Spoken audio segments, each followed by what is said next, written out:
তো আজকে আমরা করব আমাদের বান্ধবী ললিতার বার্থডে সেলিব্রেশন। কোথায় করছি, কিভাবে করছি সেটাই থাকছে আজকের ব্লগে। তো হ্যালো, আমি সোনালি, তোমরা সবাই কেমন আছো?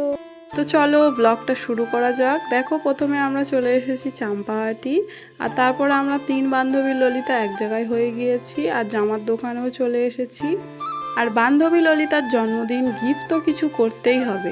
আর যেহেতু বন্ধু নয় বান্ধবী, তাই জামা ছাড়া তো আমাদের কোনো অপশানই মাথায় আসে না। আর নতুন নতুন জামা পরতে কোন মেয়ে ভালোবাসে না বলো তো?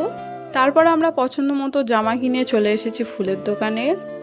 আর মেয়েরা যেমন জামা পছন্দ করে তার চাইতে বেশি ফুলও পছন্দ করে, শুধু সেটা বয়ফ্রেন্ডরাই বোঝে না। ছাড়ো, বাদ দাও। বান্ধবীর জন্য কত সুন্দর একটা রোজ নিয়েছি দেখো।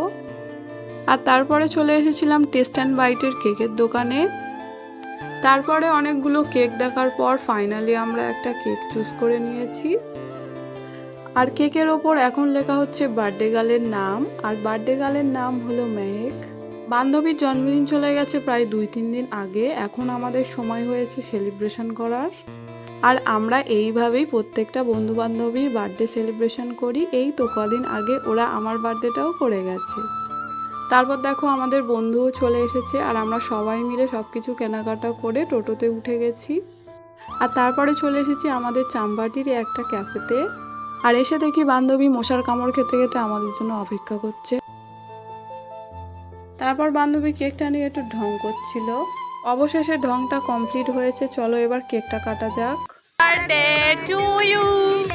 Happy birthday. কেক কাটা তো হয়ে গেল, এবার বার্থডে গার্ল সবাইকে কেক খাইয়ে দিচ্ছে। আর বান্ধবী জামা আর ফুল পেয়ে যে কি খুশি, তোমরা তো সেটা ভিডিওতে দেখতেই পাচ্ছ। তারপর সবকিছু কমপ্লিট করে আমরা খেয়ে নিয়েছিলাম পকোড়া, আর তারপর আমার মোস্ট ফেভারিট চাউমিন।